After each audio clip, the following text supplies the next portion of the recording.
Chief minister के चंद्रशेखर राव ने दुनिया के सबसे बड़े इनोवेशन कैंपस का इफ्तिताह किया।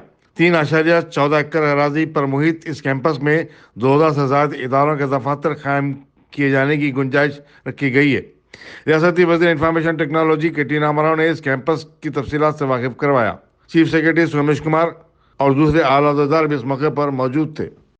I suggest Mr. Ramarao and the Chief Secretary and Mr. J.S. Ranjan, the other officials who are all here, to create infrastructure on par with the growth of IT of Hyderabad so that there is no mess in future years to go.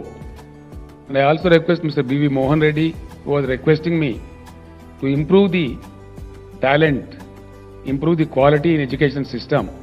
I would request you to please give me a note so that we discuss in the cabinet and take all necessary steps.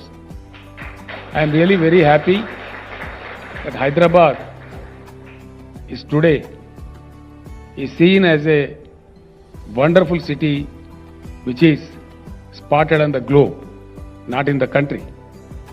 I am very happy and I promise all of you of this field that whatever support required from the government of Telangana will wholeheartedly, fully support you. Thank you one and all. All the best.